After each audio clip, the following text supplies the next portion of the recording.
nila na sigurado di mo makakalimutan. Good day mga katart! How are you? Papasyal ko kayo dito sa, as usual, sa Marikina at sa Barangay San Roque. No? Meron tayong dadalawin na isang gotohan na kilala rin dun sa Barangay San Roque, no? Sa Marikina. Simple lang siya. Medyo nagsarado siya dahil for renovation, dahil sila ay nagbukas muli. Titignan natin ang kanilang menu. So since nandito tayo sa Marikina, pakita ko na rin sa inyo ang Marikina City Hall. Yan, nasa may kanan yan. Yan, Marikina City Hall. Kalapit lang din niya. Ito na yung sentro ng Marikina, no? Siyempre hindi mawala ang sikat ng Marikina Public Market. Isa sa mapagmamalaki nating palengke sa buong Pilipinas na well-maintained, na sa maghapon pwede ka mamalengke. Ilan ka, kumbaga pwede sa maselan, dahil dito hindi na malinis ay makamura ka pa.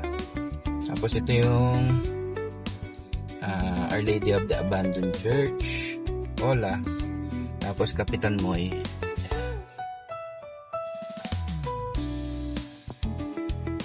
So yan na yung Goto Garahe. Yan yung sinasabi, binabanggit ko sa inyo. So may nakalagay naman parking this way. So alamang meron silang parkingan nga. Since na Goto Garahe, dapat living by its name, may garahe sila. So yan yung parking, no? Maluwag naman.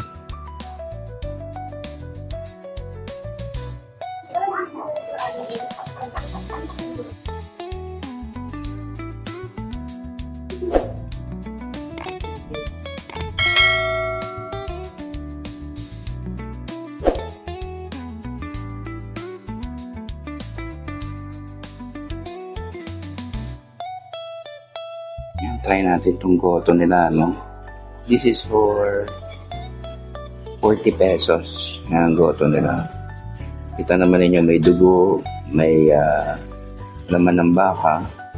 Tingnan muna natin, walang halong ibang pampalasa, ano?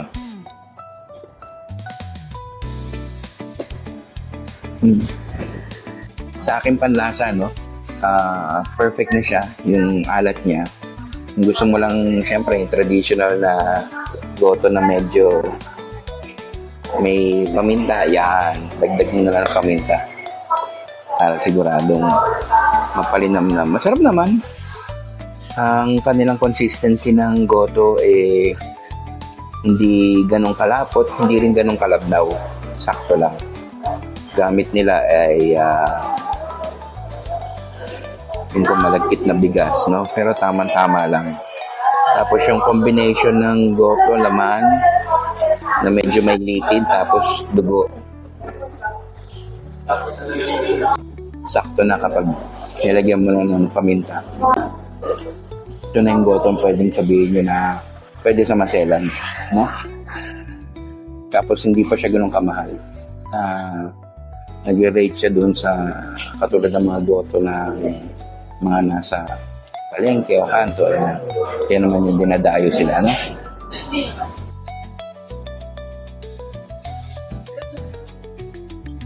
Yan, simula naman dito sa Tokwa, no? Yan. Generous amount for 55 pesos, no? 55 pesos. Tokwa at baboy.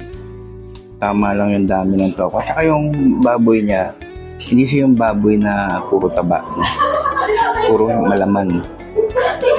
Tapos, very generous amount ng sibuyas. Laki. So, talagang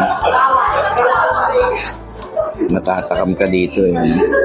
Tama-tama to, partner talaga sa ating goto. Tapos, tikman din natin yung kanilang, ang tokwat baboy nagkakatalo kasi sa suka sauce, no? Natin. Cheers!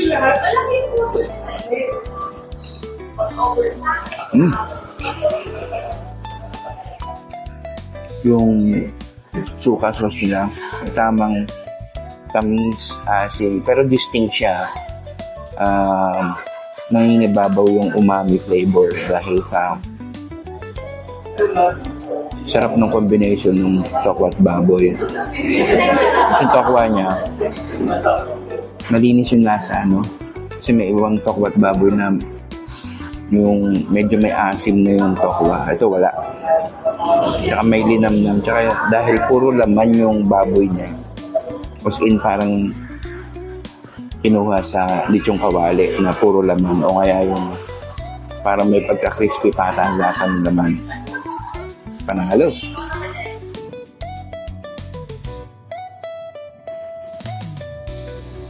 Kaya naman natin itong kanilang okoy o yung lumpia. Dito kasi sa Marikina, usually ang tawag sa lumpiang prito sa kanila ay okoy. No? Pero sa iba kasi, pag tinawag na okoy, may kalabasa, may hipon, may gulay.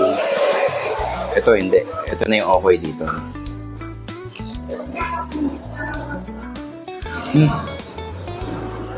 Pwede na. Ganun karami yung laman niya.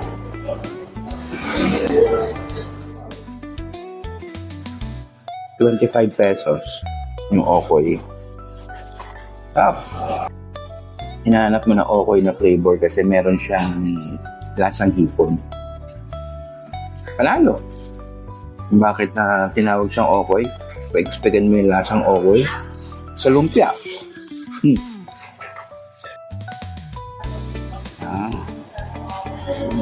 So, for ₱120 kasama tong kanilang soft drinks na maliit, no? Lahat yan. Pwede na. Panalo.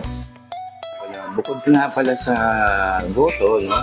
Meron din silang mga sikat na tapsilog, sandwiches, desserts, at may ulam din sila, no? Nagsaserve din sila ng ulam for the day. Depende sa availability. Kanina meron silang bok choy, beef steak, yan. Yung mga additional na food items. Pwede pang pamilya. Sabi ko nga, kahit na hindi goto ang hanap mo, pwede kayo dito, no? Ayos dito. So dito kayo sa Barangay San Roque, malapit sa may Our Lady of the Abandoned Church. Under new management na ang Goto Garahe. Kung i-compare ko siya sa goto na iba na goto dito sa Marikina, panalo. Sulit, sarap. Goto nila, tsaka yung menu nila, pwede sa mga masiselan dyan. May parking pa dito. So, maganda ang lugar na well ventilated. Maayos naman ang staff. Try nyo na. Punta kayo dito mga katak.